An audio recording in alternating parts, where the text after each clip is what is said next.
You are now listening to The Ellipsis Show, the official place for music and information from the aka Ellipsis. Please enjoy the show.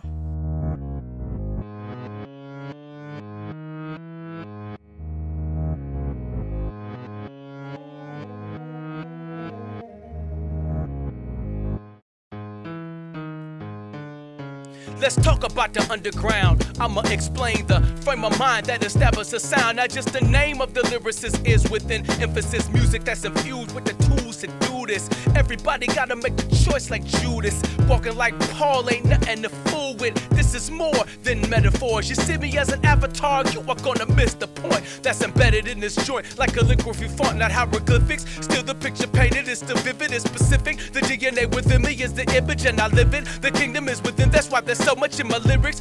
You can hear rewind down on the written if you miss it. Those that have an ear to hear, faith coming when you hear it and hear it and hear it. Meditate, you control your fate, so choose wisely. Means it don't stop. It's the scripture, lyrics to beat. This is my signature piece. Means it don't stop. It's the scripture, lyrics to beat. This is my signature piece. The Ellipsis Show is available for download every Thursday via our website. To receive a free link to download the latest episode and to stay in tune with Matt, please join our email list by visiting our website, m3dots.com. Your membership to our email list will grant you first access to not only the latest episodes, but other important information and upcoming events like concerts, live taping services, and music release dates. Well, I am officially on the line with Say Word. What's up, family? Man. Welcome to the Matt Ellipsis Show. Yes, sir. It's always a pleasure. I'm on the line with Say Word. And do people know your real name? Do you ever talk about your real name? Do people know you as Torri or do your customers, what do they know you as? A lot of people call me a lot of different things. A lot of people, of course, Torri, that's my God-given or mother-given name. Right. Well, I'll say God-given because he knew that's what it was going to be. But other than that, man, I used to, in my secular music, when I used to do secular music, they called me 50 Row. That was short for 50 round. But it wasn't because I was a thug. Right. It was just that they said I had flow that was heat, so they called me 50 rounds. But so I got people who still be calling me 50, but of course you got 50 Cent, so we not on that. You don't want nobody to get confused. Right, we don't want to get it confused, but it's all love to all the people who, who still, recognize me as that. They just saying that, man, that's that brother, that was spitting with that heat or whatever. But, man, today everybody just called me Torri, man. Torri or, or Whoop, But, some of the artists that know me, around and about, they'll call me, Word or whatever. But, man, we going by, whatever is appropriate for a given time, man. But right. Oh, it's Torri, bro. It's Torri. What about at church? Do they call you Mr. Taylor or Brother Taylor, or how did you work that out? Brother Torri, man. Brother Torri. You know how they go. Brother Torri, can you come get the collection plate, man? We need to pass it around, man. One more time, man. Miss Brooks got to, she had a shortage, so she needs some help at the house, she done did a whole lot for us, and we just want the brothers to come around and, get that offering, man, so we can help accommodate the young lady. Yeah. Wait, so you're at a church that does do multiple collection plate collections. So at times, you know what I'm saying, yeah. But not, it's not ridiculous, you know what I'm saying, if I can say that, because sometimes, You got churches that be like, this is $100 line and this is a $50 line. No, we ain't on that. We ain't on so that. Have you ever personally been in a $100 line before? No. If I would have seen that, I would have walked out of the door, man. Like, I would have freaked out. For real. Spazzed out. And been like, oh, my God. Like, I thought I'd never see this. But, man, I love my pastor, man. He's a good man. And, man, a lot of the work that he put in, you know, as far as living his life, it's kind of, you know what I'm saying, inspired me and intrigued me in a way that helps me to get understanding on, you know, the whole etiquette of church, you know, how people do things, and even, you know what I'm saying, in the Word and how you applicate all that and all that. So it's a different kind of lifestyle that I'm used to, but it's all new and it's all gravy. I've been 16 years in it. Goodness gracious. Man, yeah. 16 years. 16 years as a Christian. Let's shout out your pastor. What's his name and what's the church? Might as well put that in there so that they know what that is. That's Reverend John E. Neighbors at Greater Love Missionary Baptist Church in Aurora, right there on South Kendall. That's 475 South Kendall. Man, Love Corner, man, where the love is not only spoken but shown. We love you, and the things you can do about it if we mean it. You know what I'm saying? So, now, might as well tell the service times, like how often do you guys gather together so that way people know when they could actually, you know, visit? So worship service is actually on Sundays, and it's at 11 o'clock. Sunday school starts at 9:30. On Sunday morning as well. We do Bible study, which is at 6 o'clock prayer, 6:30 Bible study starts, 6 to 7:30 Bible study starts. Wait, this is in the morning? 6 o'clock in the morning? No, 6 o'clock in the evening. Sorry about that. Wait, sorry. Let me, correcting me, man. Yeah, 6 p.m., man. So Sunday morning, 9:30 a.m., 11 o'clock a.m., you know what I'm saying? And then we have Bible study on Wednesday night starting at 6 o'clock p.m. Okay. And then that's prayer, I'm sorry about that. Prayer is at 6:30 or 6 o'clock p.m. and Bible study is at 6:30. So, gotcha. yeah.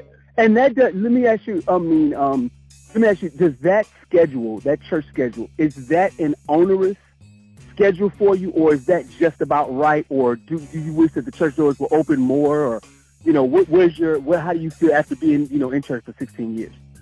Man, so I can say this just by understanding the whole element and how that particular church is ran. I have mad respect for my elders, and I know that the obligation is very strenuous for them. But, man, it would be good to see the church doors open more. You see what I'm saying? And so you wonder how that can happen. That takes other people stepping in, putting their hands in, you know, and trying to make that happen. Because here's the thing, like, I know it's not enough time. You know what I'm saying? Right.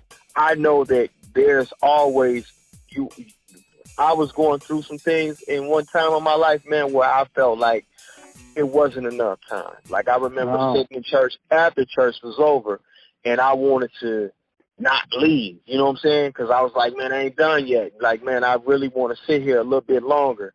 You know, and then, you know, Mondays would come, and, you know, everything that was going on, I was like I was thirsty and I needed more. And I don't even know if it was just that. It's just that I hadn't got what I wanted yet. But I needed to be there, you know, and I think that was just God getting me personally in a position. But, man, it worked out all for the good. But I understand, like I was telling, my wife and I were talking this morning, and I was telling her sometimes the very thing that you aren't or you see that's not working, you become. You know what I'm saying? So, okay. You know what I'm saying? So if the church doors are not open in this area, well, then you need to be there to obligate that, to make sure that valuable place is filled. Because here's someone else that's going to come in behind you dealing with the same issues you're dealing with that's going to need that. And you need to be there to, you know what I'm saying, help them out. You know? Yeah. No, that's a really good principle. And I've seen that in the military as far, you know, from the standpoint of, mentorship where, you'll have somebody like an E7. I think your wife, she's an E7 now, or is she E6? Or did she go to Warren? Yeah, E7. She's an E7. So, the way that she made E7 was other E7s had to leave, get promoted or whatever. And so I remember seeing her as an E6, and it was like, the staff sergeant, and she, was taking care of business at that level or whatever. And so then, the vacancy opens up. Somebody got to fill that vacancy. And so, boom, your wife was able to, meet that demand or whatever. So in the church, I actually did, I didn't know that it worked like that in church. But, yeah, people move on, go to other churches. People move out of state. People grow old, people pass away or whatever. And so that void, sometimes you need a Monday void. Yes, sir. When I first met you, yes, sir, was doing Monday services, Monday school. So they would do, pastor would do 2 services on Sunday, and then one of the associate pastors would do Monday school at 12 noon and at 7 p.m. Yeah. It's like, what I'm saying, and that was great. And then it was more teaching, more so than, what you might see on a Sunday. All the kind of pomp and circumstance that happens on Sunday wasn't happening on Monday. You know what I'm saying? Yeah. So, but it was like, boom, it's like you knew that that's what we needed or whatever for that group of people. So I hear you on that. And then when they moved on from that, I remember feeling, man, I need Monday school. So it was, I remember that. But then by that time, I had moved out of state. Yeah. Man. But tough, man. So now you and I met. Do you remember how old you were when we met? Because I think I want to say that I was 25. Okay, and I think I was about 23 or 24, Doc.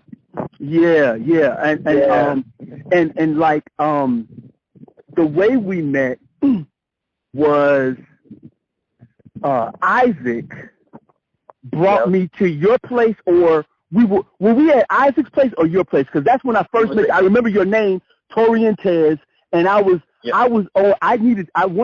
thing that I remember, I put on my list of stuff that I wanted to talk to you about.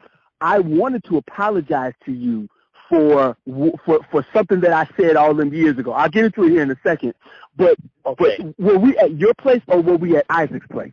We was actually at Isaac's place. We was doing the record label CDM Records. CDM Records, baby. Yeah, CDM Records. Count the Money Records. Count that money. Count that money. And if I'm not mistaken, Count the Money is actually his middle name. That's his real middle name. Yep, and he actually made it on the Jay Leno show with that, man. Like, he had a thrift store in the Raw, and somehow he had ran across somebody and hit the paper, man, in the Raw, and it got all the way to New York, man, and Jay Leno put it on the show like, man, you believe this guy's name is Count the Money? Wait a minute. Are you telling me? So, okay, I'm going to have to find this clip because I remember watching the Jay Leno show. I don't remember that, but I'm going to have to look that up and find that clip.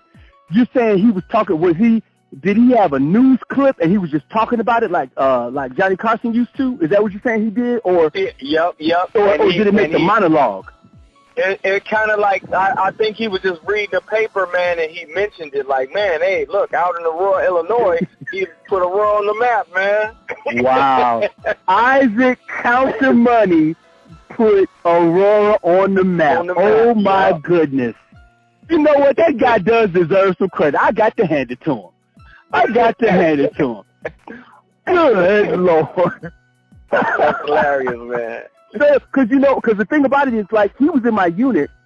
He was in 2 of my units. And the second unit that he and I were in together, military unit, he and I were in the reserves together. And I became a full-timer. I had a military technician job. So I had a civilian job that was connected with my military job. right? Okay. And the civilian job, I was a staff administrative assistant. And so I had to do a lot of personnel stuff, right? And so he was in my unit. So sometimes, if he wouldn't show up to drills or something like that, I would have to call him and, or whatever, and do reports or whatever. And I remember seeing that. Like, I had known it, but it's one thing to know that's somebody's name and think they're joking, but to see it on official military documents. Yeah. Isaac, Count D Money, and then his last name. It's like, Wilson. What? Yeah, he said Isaac Count the Money Wilson. It's like, this is a real guy. This is a real guy. You know what I'm saying? So it was funny to see it because on some of the military documents, it's all capitalized. You see what I'm saying? Right. So you see Isaac Count the Money Wilson. Count the money, right? So count that money. Count that money.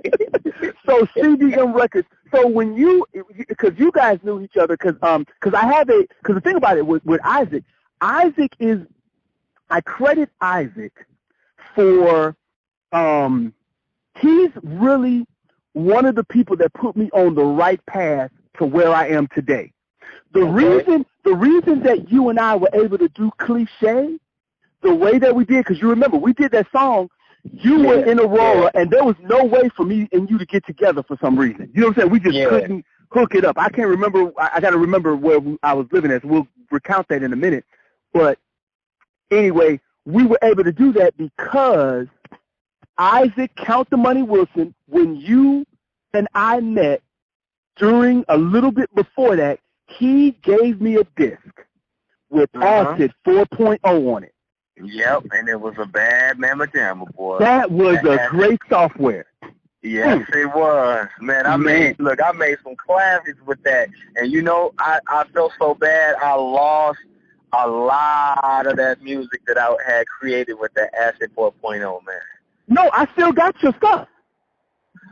I still got your instrumentals. I still got those instrumentals. You handed off to me a disc of your instrumentals. Are you serious? Yes. Because you and me were supposed to make an album together with all them beats.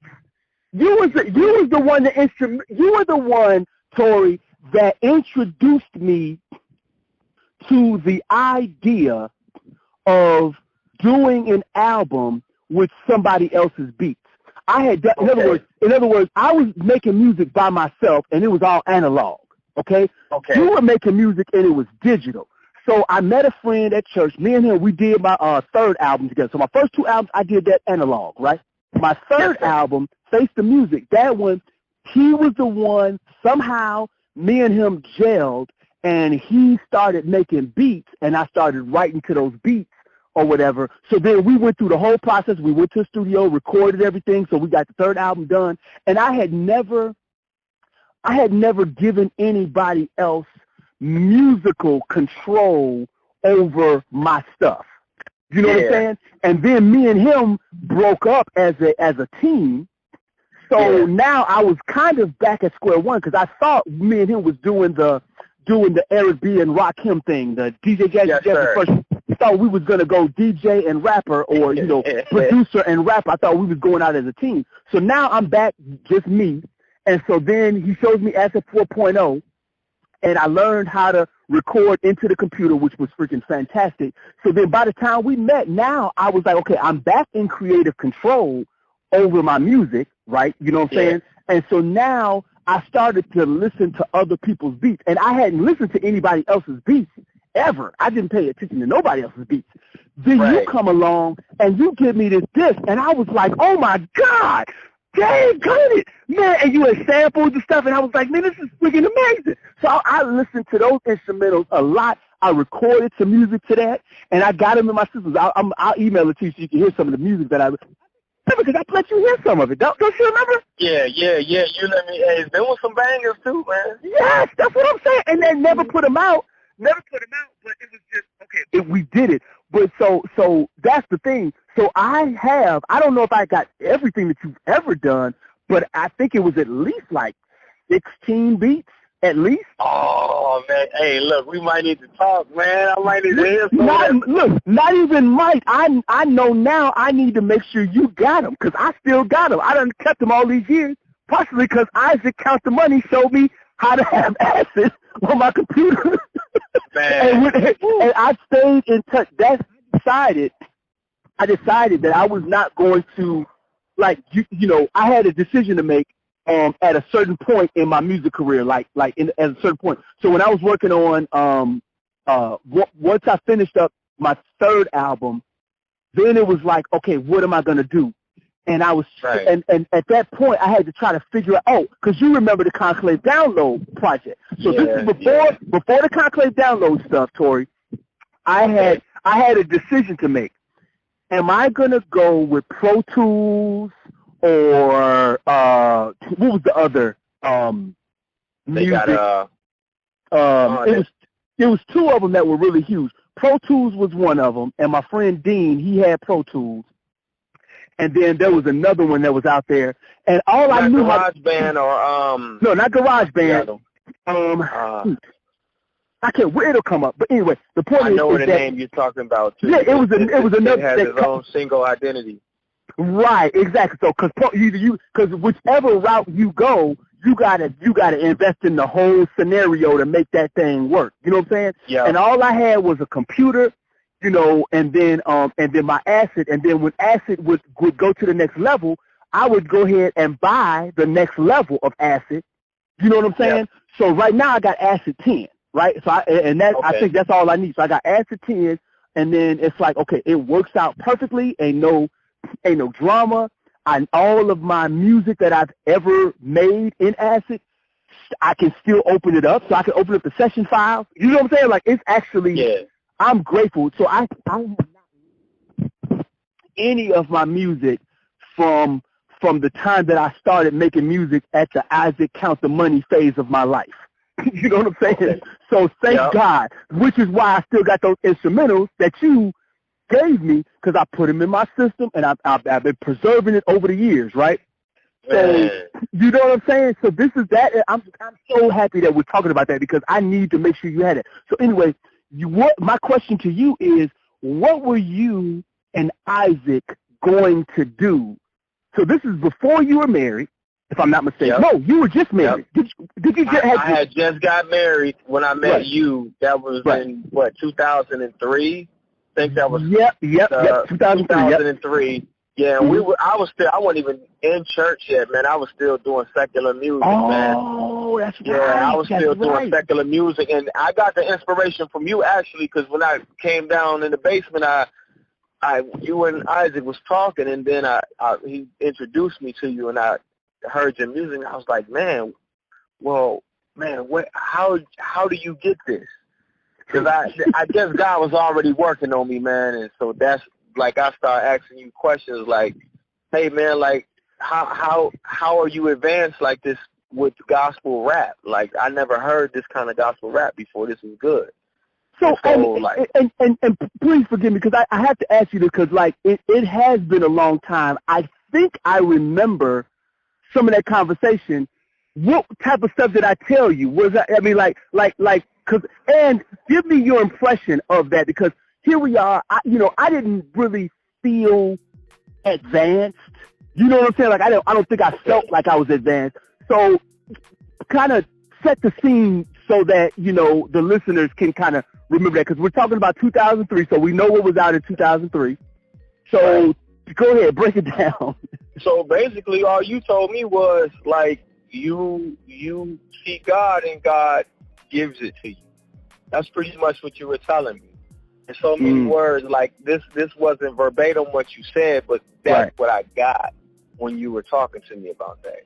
And I was like, whoa. I was like, so, man, it just made me think a little bit about, like, man, can I actually get into that? Like, what would that look like if I got into that, And so, wait a minute, but did I make it sound, Torri? Did I make it sound like a douchebag? Like, you know what I'm saying? Like, okay. So I'm gonna ask you, did I sound like this? Okay, so now, so ask me the question. Let's pretend. Let's reenact this. let me know if I sounded like this. So ask me the question the way you kind of just phrased it a few seconds ago. Go ahead.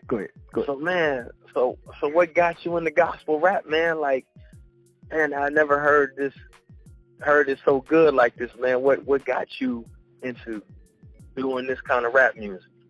Well, God gives me the lyrics, and I just write them down. So that's the reason why it comes out like that. It is advanced. I do agree with you that it is advanced. Did I sound like that? Like, was I douchebag like that? I ain't gonna lie to you, Doc. It kind of sounded like that. That's what I'm saying. I knew it. I was a douchebag. Sorry.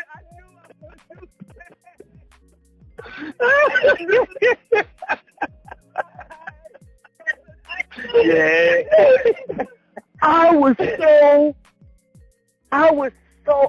I'm telling you, I thank God that things did now. That right there, I needed that, okay, Torri, because I think things did not work out for me throughout the years like I wanted them to work out. I don't think I gave myself douchebag credit at that point. You know what I'm saying? Like, I don't think I knew or gave myself enough credit for how arrogant or haughty or high-minded or self-righteous that I was, especially for if I talk to you about the things that happened to me or that I did in those seasons. It's like I had no right, to even espouse any type of hardiness. Like, God gives me the lyrics, and I just no. I'm gonna give you the right answer. So let's reenact that again. So go ahead, do the same thing, and I'm gonna give you the 2019 version of that particular answer. Okay, so go ahead. Okay, so Matt, man, I'm intrigued by your lyrics, man, and what you're doing is nice, man. What inspires you to do this? Listen, first of all, I'm grateful that you even like what I'm talking about, because I've done it for a while. I listen to a lot of other rappers. There's a few rappers that I listen to a lot, and I kind of enjoyed how they made me feel when I was writing. So I tried to not necessarily write exactly like them, but I tried to write to give the same excitement. Okay. And I found out that I wasn't like when I used to rhyme when I was a kid. I used to like gangster rap, but I wasn't a gangster myself. You know, I've been in the military since I was 17. And I messed around and got saved at 19, so it's like, okay, so my interests are not necessarily what the common interest of other, the gangster rap or whatever, even though I liked it so much. So I just wanted to be true to myself, and I love for music to take you on a roller coaster ride. So that was the thing that was the element. I used to study my Bible. I used to go to church a lot. I used to listen to a lot of sermons or whatever, and I was, at church a lot. So I took the enthusiasm and the fun that I was having in church, and I tried to make my music sound equally as fun as I was having at church. Okay. So that's probably how I would answer it now. You know what I'm saying? If I could go back to that douchebag dude that you asked that question to back in 2003. You know what I'm saying? Okay. So I would answer it a little bit better. You know what I'm saying? Because, it wasn't, I wasn't divinely inspired all deep like that, man. It was just, you sit down and write. And you know that because you're a rapper, so you know that. Right. And you know what? Don't beat yourself up, man. Sometimes we all done did that, man. I done had moments where, I fumbled too, and sometimes you have to go back as long as you can see it and you can learn from it, man. I think that's the thing, man. I think that in the moment sometimes we don't really, if we're in a certain place, we don't really see it. Yeah, now that exactly. you're seeing it, and that means that you got growth, man, and that's love, man. That's Yes, what sir. he does. That's what he does, man. That's what he does for us, man. That's Straight dope. up. And see, in that same spirit, that's where I need to apologize to you for something, because I think I remember now that, like you said, you weren't like a believer, but I know God was, like you said, God was. So when you told me your name at that time, I'm gonna tell you something. This is how ridiculous I was. Okay. Yeah. Here we go. Okay. So somebody showed me that you can find out the name, like what a name means. So, there were like these books of names, so you can find out what they mean, and you can go online and see the meaning of a name. And in the Bible, law of first reference. So with the first time it references something, you can, or in the name, whatever, when all these names, and names mean some stuff, and the name is whatever. So when you told me your name was Torri, right? What kicked in was all of that freaking study of that stuff kicked in, and I was like, oh, why would someone name you something odd like that? You know what I'm saying? Right? So here we go. So when you interact with somebody, right, Torri?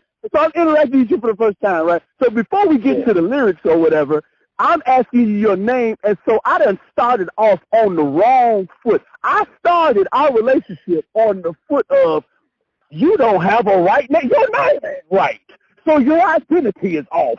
And I go into this whole, and you was looking at me. What I remember is I thought I was doing a good thing, because the way you Torri, one of the things that makes you so fun to be around and so interesting is that you have this look on your face that you're paying attention and listening, even if somebody's talking stupid. You will look at them and listen at them like they're interesting. Right? You will let somebody. I talked for however long I talked about, your name and how, whatever, and I walked away for years thinking I did the right thing. I helped that brother know what his name should be and something like that, and he needed to. Well, I felt for years, right? And then later on in life, as I was talking to you about other stuff, I remember just seeing your facial expression, and I was thinking to myself, wait a minute. Why does his face look like that? Wait a minute. Is he humoring me? So then I would say something that I know is dumb, right? And then your face, you'd be like, yeah. Right. And I said, what? I said to myself, wait a minute. Yeah. Like you doing it right now. You say, yeah. That's hilarious. That's hilarious. I said to myself, okay, you know what? So that's what I was thinking about. So I wanted to make sure I apologize to you for if I gave you any type of identity crisis. I'm so sorry, brother. You know what all I do? Sometimes I've learned a whole lot, man, in my lifetime. But basically, what I do, if you give me something and I'm not aware of it, I'm gonna go do the research on it. Right. Okay. If it applies, I keep it. If it flies, I let it go, man. You know what I'm saying? And that's how it works. But now, I've gotten sharp enough. Well, now, like when an individual is coming with something, I'll be like, nah, man, I ain't. But you caught me at a time where I was pretty much a babe, man, in Christ. And I'm not trying to make it seem like I'm seasoned yet. I'm still growing, but you know what I'm saying, I'm not 16 years in the game.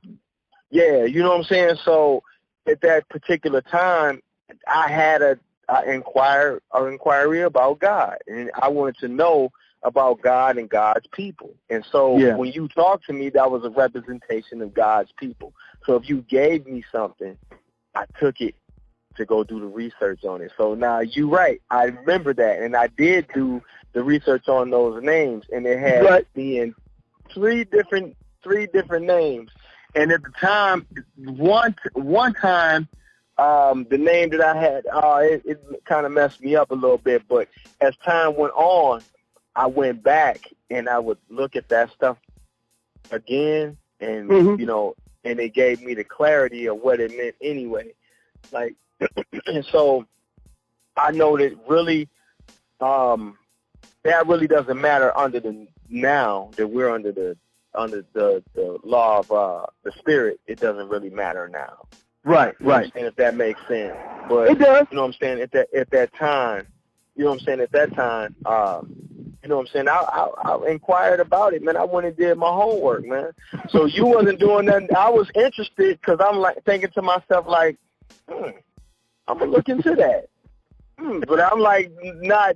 You know, some people are just taking to say, hey, he said my name. You know, no.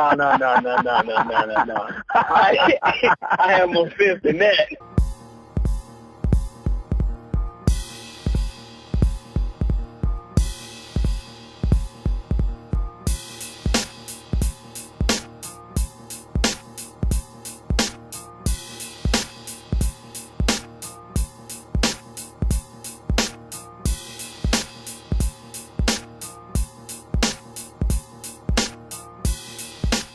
Yep, you still there, Torri? Yes, sir. Yeah, sounds good. So when I edit this, I'll just edit this. I will put it. Let me. I'm probably gonna slide in there a sample of one of your beats or whatever, so that people can hear, you know, just at least a little one of your instrumentals from back in the day. So okay.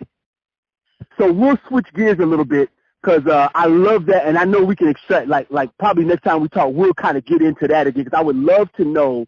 Like the questions that's on my mind is, let's talk about that Torri study. Like, what did you find out about that name thing? Like, oh, snaps. You know what I'm saying? Okay. So we'll keep that for another day. Okay, so we'll put that on hold for another day. Let's fast forward to talk about your shop, right? And then we'll go back in the past to talk about cliche. Well, let's talk about your shop because you have a barber shop, if I'm not mistaken, right, sir? Yes, sir. So yep. You've been cutting hair for how long? Man, I've been cutting hair since I was 14. I believe that was 99. I mean 93. Good Lord. That was a long time ago, man. 93. Yeah, about 93, 94, somewhere like that, Doc. And you know, you being married to a military wife, one of the things that's very interesting about your choice of profession and her choice of profession is that it sort of puts you in a situation where if you and your wife were to move around, you know, if the military did move you guys around stateside or even overseas, in theory, you can basically cut hair anywhere because everybody has hair. That's correct. Roughly. And, I mean, was that – obviously you didn't know your wife at 14, I don't think, but that wasn't a consideration. But like when you and your wife were getting together, how did you factor that in? Or was she not in the military at the time that you guys got together? Okay, so that's a whole. I know. I'm sorry, like and I don't want to dredge up something that'll bother you or whatever. But however you want to talk about it. No. That's cool. That's cool. Because here's the thing: when I was in high school, I read on cosmetology. I didn't really hone in on barbering, which I actually do. But in the industry today, like cosmetology and barbering, it's like a crossover thing happening. Like, that people are catering to whatever kind of client that you get, which is kind of like evolution, so it's cool. It's almost like the same, and you could be a barber and do cosmetologist work, and it doesn't affect you anyway, because when we were in school, all that kind of stuff was we studied it anyway. So when I first was in high school, when we did career day, like, and I talk about that all the time. I don't know. I just put it in so many words where I'm not pointing out particular people or anything like that. But so basically in career day, you had like all these different careers and things like that. And I thought like, well, there's going to be a lot of competition with that. I was always taught that computers are going to be the future. Computer programming is a major, is one you want to be in. And I was thinking, if everybody get into, that's just how my mind was thinking, if everybody get into computer programming and these type of things, then the jobs are going to be flooded, and then it's going to be hard to get a job. So I want to get something that no one will never, ever give up. Yeah, I got you. I thought about cosmetology, and I said, let me see what a cosmetologist make. And it said a cosmetologist can be a six-figure person. I was like, really? So I said, man, this might be my profession right here, because this will never fade. If I get a job being any other kind of craftsman or tradesman, the computers may take it over. But I was like, it could probably never take over this. And I didn't know that I didn't even hone in that it was healthcare. So, yeah. You know. Wait, you didn't hone in that what was healthcare? That barbering was healthcare. You know, back in the day, yeah, the barber surgeon, back in the day or whatever. Right, yeah. So when I started doing a study on it, I seen how serious it was. And not only that, like how diverse it could be. And that even made it even more the merrier, man. And before I knew it, man, I was chasing it. And, you know, it. I mean, has it boiled down? I mean, you know, do you, you know, right now because now I feel bad just calling you a barber. Like, that sounds so beneath you. You're a cosmetologist. Am I right about that? Is that the way I should say it? Is that where you are? Or? Look, let me tell you how the barbers see it today. I'm a tonsorial artist. Tonsorial artist. Stop. You just say that again. You are what? Tonsorial artist. Did you say consorial? Tonsorial artist. I wish I could drag you through this phone. What you say? You said a consorial artist? T is in Tom. O-N, I believe is consorial. No. I got to spell this out for you. Yeah, please. It's the technical term for barbering, and it's people are. I mean, we heard it in the textbooks, but you know, brothers weren't using that word back in the day. You know, but now you know these millennials, they use it. You know, they flexing this word. They like, hey, look, we gonna mess up the public when I tell them, you know, you gonna pay me more money because I'm a sensorial artist. You know what I'm saying? It's just another way of saying barber. So tonsorial artist is T-O-N. T is in Tango? Wait. O-R. Yep, T is in Tom, O is in Omar, N is in Nancy, S is in Sam, O is in Omar, R is in Roger, I is in idea, A is in apple, L is in lion. Tonsorial artist.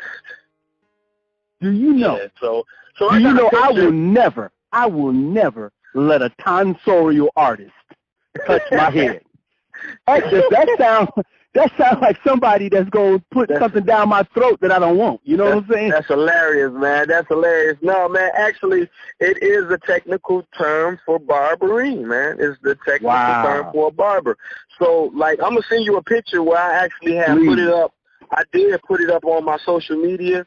Just because, you know, these other barbers are flexing it now, and it is becoming a common name. You know, but, you know, I put it up there, you know, just so, you know, because we evolving, you know, we evolving. So, you know how that is. They have so many different kind of words. They kind of tell you something simple that I'm in a barber. That's what you are. You know, you want to go to court and say, sir, so what do you do for a living, sir? I'm a tonsorial artist. You know, you got to go to court and make them think you got a big job, and you ain't doing nothing, man, cutting hair for $20, man. That is so funny to me. They fluctuate the prices and everything over there, man. That is so funny. And it goes with the market. It goes with the market, you know. But I think in at the end of the day, cosmetology is like a service, and that's catering to the women. You know, cosmetics. You know, that's hair, nails, dyeing the hair, frying the hair, or laying it, whatever. You know what I'm saying? I don't want to try to be sounding too hip, but you know, they, you know, laying the hair with the perms and all that kind of stuff, relaxers or whatever have you.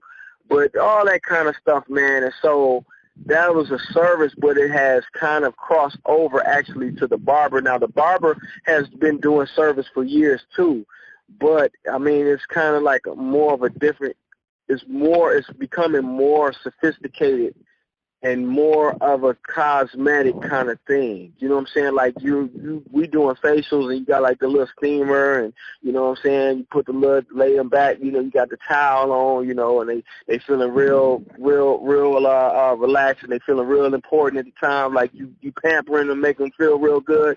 And it's nothing but just an evolution of what the barber has been doing, stopped doing, and now redoing. You know what I'm saying? It's just, we just got different gadgets now, different tools and stuff like that. And so, you know, it's a service. And so I get it, you know, and these millennials, they going to try to make it easy as possible because they don't want to work. Oh. You see what I'm saying? So that's the thing. So, you know what I'm saying? But I can't knock nobody's hustle. I don't want to be on here knocking anybody's hustle. Because I mean, at the end of the day, you know, if a person is a salesman or whatever they do, you know, they put a price on it. You either have the option to buy it or to go find somebody who may be a little bit more less in price, or you know, better in price. You know, so I got what you're saying. Yeah, so but man, the tonsorial artist. So I mean, yes, sir. Does that mean? Does that mean that you kind of do you expect of yourself, you personally, do you expect of yourself to give another man a facial? Like, is that one of the things that is on your kind of like menu, so to speak? Okay, so my thing now is that whoever comes in the door and they whatever kind of service that I have on that wall, if they want it, I'm gonna give it to them. Right. You know what I'm saying? So if it comes to like, now my idea going in was, I'm be rubbing on this man's face, but right. But, you know I believe. But you know what I'm saying? At the same time, I had to have in my mind that a man wants a shave. Right. You got to get him an excellent service. You know what I'm saying? Right. You have to pamper him up, man. You know what I'm saying? Have him relax. You know, you give him your best service because that's what's going to make him tell other people, and not only that, draw them into your establishment. So the best service is the best thing. And I tell people this, word of mouth is even better, man. It's better than any type of social media or anything else. You know, I've always learned that it's some of those old basic things that we've been having, they're not going to never leave, because here's the thing, communication is a plus, you know what I'm saying, and a must. And so I tell people all the time that if I'm giving an individual a service, when he leaves that establishment, if he goes to a family gathering, a party, whatever it is that they have going on where he's coming in to get pampered up for, even at his job, you know what I'm saying, you tell people, man, I just went to this nice establishment, this gentleman, man, cleaned me up real nice, gave me a nice service, man. He gave me a facial, cleansed my face, and shaved my face real good. And they say, man, you look real nice today. He's going to expound on that after they compliment him. And then they're going to say, where? Who? And then a lot of times that spreads like wildfire, just like bad news, you know? And so I tell people that, like, the wife and I, we wrote plays. And we wrote it with a couple of our friends. We wrote these plays a few years back. Okay. And one of the plays, we were working so hard on it, we forgot to promote it. Ain't so that what we did, that's so crazy. We're working so hard, man, we forgot to promote it. So this is what we did. We had a couple days, so we started tagging all the churches that were in the area. And did you know that we had, the room was standing ovation? Really? It was like literally 3 days, man. Like like somewhere in there, like a 3-day window before the actual date. Now we know we had our own church to support, so we made this play. The church knew we were making this play. Right. We were doing the practices at the church, the whole 9 yards, and so then like we had 3 days to promote it to the public, and so we started like just trying to spread the word to the local churches around our area. And so the churches, they began to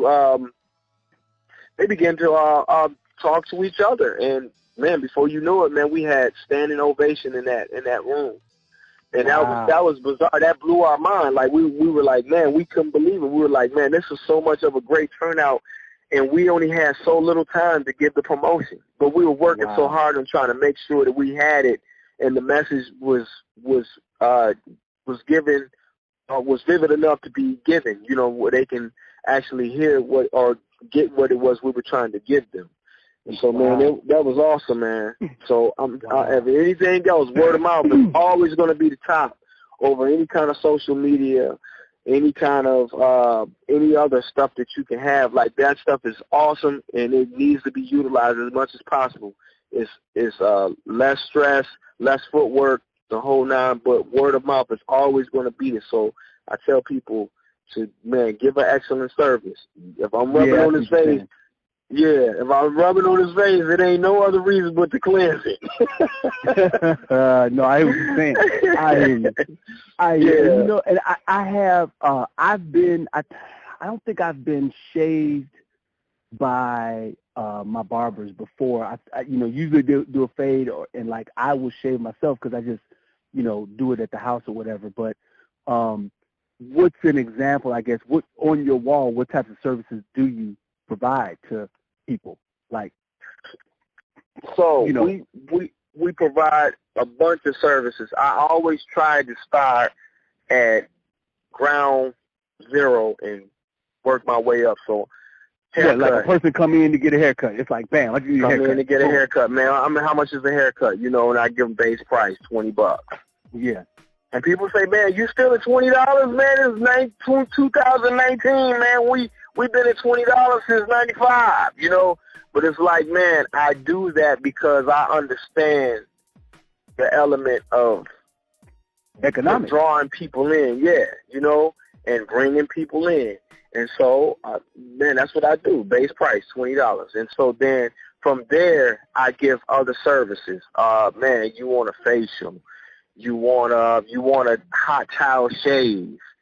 You want a color. You want a design. You want the different things that they're doing today. They want hair dye. They want, you know, the enhancements. The enhancements now are not just it's not just hair dye anymore. It's also hair fibers. It's also the old classic toupee, man. People getting toupees, man. It's just you know what, you're blowing my mind, and that's partially because I'm living in a place right now. I'm living currently, and so I don't have the barbershop experience that I used to have when I was living in Chicago, right across from the barbershop. So as you're talking right now, I'm feeling very nostalgic right now. It's music to my ears when you start talking about all that stuff. But where I just had to pump the brakes is the hair dye thing first, right? When you talk about the hair dye thing, and then we need to talk about the toupee thing. Because you know what? One of the things is I support whatever you need to do in order to make their hair look good, especially an old guy. If he needs a toupee and he needs to come, I support that. So I want you to know, you have, from the Matt Ellipsis show, I support the comb over. I support the toupee. I support. Would you say follicle? What would you do with the follicle? Hair, they do the hair, the enhancements. They do the hair fibers. Hair fibers. Fibers. There's little fiber optic fabrics. It's almost like they look like hair. Yeah. Like hairs. And so all you're doing is you add that to the hair, to kind of enhance the alignment. It's real Hollywood, man. That's what Steve Harvey been doing for years, man. And so we just now you're joking. You're joking. He had Steve Harvey had the box, man. Remember when he had the box and the lining was always like immaculate? Man, on point. His barber cut his hair like so many times a week. I think like 2 or 3 times a week, and kept that thing up to par, man. And that's all it is. That's all it is. And he just and we always wondered why it was like that. It was crispy because he had enhancements in the front. How did you find this out? Who unit? Man, the man unit. That's what they call it. A hair unit. Man's unit. And so wait a minute. Wait. Is this hold on. First of all, where man unit? This is whole education. Thank you, Torri, for educating me on this. This is fantastic. Yeah. First of all, how did you? Okay, and I guess because you're a barber, I feel you and I take your authority on the matter. You know what I'm saying? I got it. So, and I know that I have never put this much thought into hair at all. You know what I'm saying? Yeah. You know, so this is you're intriguing me on this. So let me ask you a question. First of all, talk to me about how you figured out that he had the fibers or whatever. Because I mean, is it similar to like when women say to each other, "Oh, that's weave"? Like, is it similar to that type of thing, or is it because did you read it in a journal that somebody said, "I'm Steve Harvey's fiber doer"? No. Actually, Steve Harvey is the one that put it out there, and he put it out there on an interview, I believe it was. He was interviewed about it, and I think he even came out on the radio station one time about when he cut his hair off. And he gave little stories about it. And wow. So yeah, man. My man was the one who actually put that out there. That's pretty amazing. And see, because it is vanity, but I always know, you know what I'm saying? And I never thought it was my business to know. You see what I'm saying? Right. Like, you know, but I do remember, like, I remember hearing, you know, in passing, you hear a joke or two about different things, but I always looked at that hairline and I was like, man. And when he cut his hair off, immaculate. It was, you know, when a man, you said astonishing? Well, I like it. I like, you know, and not that I need to like other men or whatever, but you know, a man growing gray, you know, or a man cutting his hair off, whatever a guy has to do, because I think guys are, you know, we can become workhorses. You know what I'm saying? You know, so we're not always concerned about our appearance, and we should be to some degree. You know what I'm saying? Sir. So that's one thing that I can totally like that whole part. So whenever somebody's out in public, I take at face value what they look like, and it's like, okay, that's what's going on or whatever. So that's fascinating to me. Now, this whole hair dye situation, I got introduced to it for the first time. I've seen other people dye their hair, but I never really paid attention until my son one day. We was driving, I want to say we were in Aurora or somewhere close by, and I had these other two brothers with me, these two young guys who they were with me because we were doing a show, whatever. I had some young people that hung out with me. So I had my son with me and these young guys. And so their mother, you know,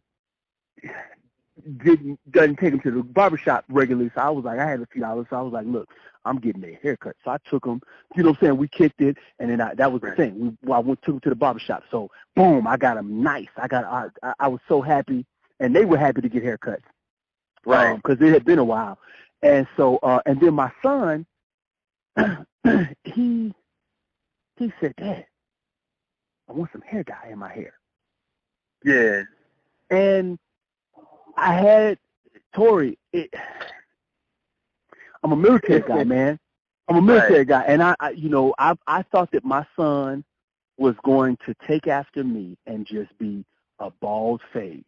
You know what I'm saying? I thought that was my, right now, well, not at this moment, but at that point. So now I got a decision to make. Do I crush my son's spirit and say, no, you will not get any hair dye, or will I let him do it? And oh my evolution, God. Man. Evolution. So he did, so these his barber did a bunch of stuff or whatever, and he did exactly what my son wanted. He said, put this color here and this color there. And I walked out of there with, like, little, this little, whatever, whatever he was. I don't even know what this, but and he's sitting in the back seat. I'm looking in the mirror at him like, oh my goodness. When did hair dye for men start happening? Man, you know what? Can we finish this in 1 hour, Doc? Can we stay right there? Listen, we'll talk. Yeah, call me back whenever. I'm going to call you right back in 1 hour. I have to take care of something. Take care of business, man. Hold that thought. Don't sounds stop. Good. I mean, we're going to start right where we at. Sorry about this. Sounds good. It's all good. Don't even apologize. You good. We'll talk later. All right, now. Okay. All right, now. Bye-bye. There's a lot of phrases out there that we Christians like to use, and sometimes when we hear a catchy phrase, it sounds nice to the ears, like, oh, that's real cool, and we don't never take the time to really dig deep to as far as what we're actually saying. And one of the cliches I was gonna bring out tonight was I am too blessed to be stressed, and from what I've been studying, I declare now that cliche is not biblical. Why do you ask? Thought you never asked. All right. If you would, please turn with me to Luke 17. The title of my message is called Cliche. It's almost like I'm playing with words. But I believe it's good to play with words. When we talk about life, we cannot ignore the terms of adoption. You must walk in the spirit as if you abhor the other option. God don't need your money, but yes, you do need Jehovah's. If God so loved the world, when did this thing become platonic? We chose to stand in this world as the redeemed, even when Babylon makes it seem that in the end they'll be supreme. But no more shall I scream, cause I vibe. Every knee shall bow. That's why you don't wanna be on the wrong side. Think about the Broadway, could've been a long line, won't be alone when they put them in a fire. Introduce until you say word. Don't wanna be mediocre, so I stay sound and sober to live my life right until the coming of Jehovah. Ain't got no time for garbage, can't put that in my bag. They say I'm serious, I need to chill and just relax. But yo, that man is holy, that mean his being is pure. So when I meet him, I really just wanna be sure that I am righteous, more of this likeness. Don't wanna compromise, so every day I'm fighting. So when I walk around, they trying to say I'm acting perfect. Just wanna hear him say, well done, my good and faithful servant. That should be all our purpose, that's if you say you his. But most be playing games and mixing in like little kids. But don't be conformed to this what we transform. Or when you test it, it's gonna show up like a Scantron. No compromise, comprende. This battle sit like touche. Appreciate Christ in your tache. Don't tolerate you can cliche. Deny him, but don't do that till you try him. Many people say that God is good, but when I testify it's by experience. I don't give into the cliche. I'm having my own experience. Please don't give into the cliche. Time to have your own experience. Yeah, gotta have your own experience. I know that you're curious when you be thinking about God and His plan for you. So listen, you gotta step out to the micro precision. Accept the fact that God might be real, along with the possibility of you being a Christian. Now are you? I don't know. Am I right? Maybe so. Either way, if I'm right or wrong, this is why I flow. Oh, did I tell you that I was 13 once and a 13 son? Oh, and along with the 13 emerging support of my drug funds. But Jesus Christ came, deliverance. I'm sober now cause I have my own experience. And everybody can have it, just go and grab it. Please don't learn this the hard way, boy, this ain't no land of magic. Yeah, I know I'm silly, but I know deep down you feel me. Yeah, this is really gonna kill me if we don't stand up as a body. Gotta get back to the basic principles, I know you hear this. Don't listen to your friends, have your own experience. You can deny him, but don't do that till you try him. Many people say that God is good, but when I testify it's by experience. I don't give into the cliche. I'm having my own experience. Please don't give into the cliche. Time to have your own experience. God works in mysterious ways, holding on to his unchanging hand, using his name in vain. He's the wheel in the middle of a wheel. By his stripes I am healed, but only if it be thy will. I'm not gonna be before you very long, cause God knows my heart, so let the weak say I am strong. Will a man rob God? Did he cast the first stone? Trying to get the whole hundredfold blessing on his own. Nobody's perfect except for the holier than thee thou. Praises go up, blessings come now, so prosperity now. God's gonna help who helps themselves. You're too heavenly minded. I'm blessed and highly favored. Oh, you are just a hater. No test, no testimony. You do not know my story. Don't care about your story. Your rambling does bore me. Why do I gotta tell my neighbor the same thing that you told both of us? Hold up, I plead the blood. God hates the sin, not the sinner, and he don't like ugly. I'm feeling the anointing right now, so please don't touch me. Went up for prayer, I was expected to give him a courtesy drop. I praised my way through it, cause I did not want my blessing blocked. God is good all the time, he's ahead of my life. Happy to say that I'm glad to be up in the house of the Lord, everything's gonna be alright. He brought me a mighty long way, I could have been dead up in my sin. The bridge over troubled water. Come on, say amen. Come on, say amen. Can't get no help in here. Let me close. Just one more thing, let go and let God. He said it, I believe it, that settles it. Into the evidence, I believe God told me I'm your husband, so you need to let me in. For real, I was never said when God closed the door, he opens up a window where God guides, he provides. You know you speak the lingo. Keep praying for our sister Beulah, cause she's sick and shut in. The second offerings to buy groceries so we can butt in. What did I miss?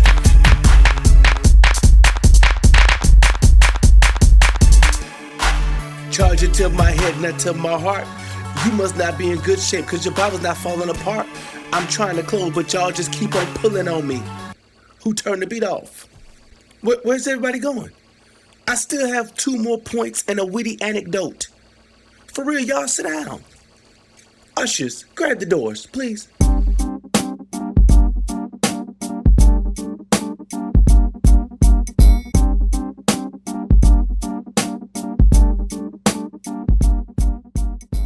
Say Word, Torri Taylor, his barbershop is in Aurora. It's called Taylor's Touch. Let them know where the shop is at and all that type of stuff, and then we'll pick up where we left off. Okay, the Taylor's Touch it's in Oswego, Illinois. That's 1557 U.S. Route 34, Oswego, Illinois, 60543. Gotcha. Now, do you have a website already? Have you set that up or no? There's no website. There is social media such as Instagram and Facebook. You can reach me at Facebook. It's the Taylor's Touch for You at Facebook.com, or it's the Taylor's Touch 1 at Instagram.com.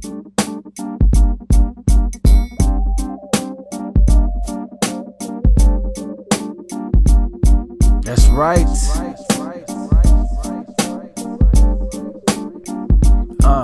Yo, thank you very much for being a part of this episode of the Matt Ellipsis show at Anchor FM, which is distributed to all of the podcast outlets. So, just want to remind you about 3 small things. Number 1, I'll be doing Friday nights at 608 Live.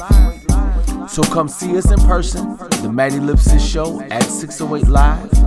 You can get your tickets so that you can be a part of the live audience.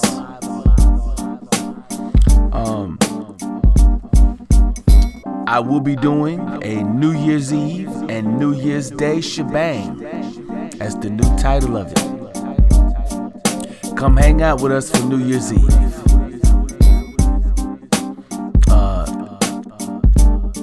from 2019 going into 2020, it will be in Evanston, Illinois.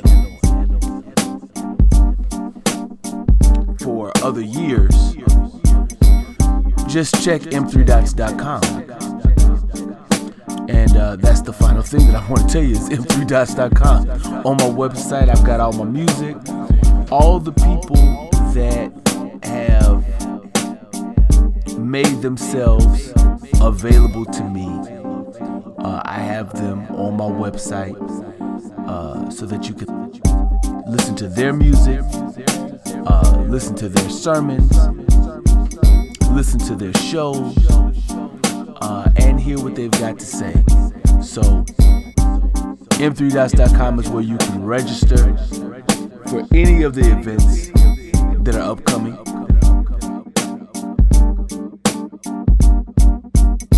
If you become my Facebook friend, you get a special version of the Matt Ellipsis show on Facebook Live. So just find Matt Ellipsis on Facebook. And you can find us on YouTube also. Thank you very much.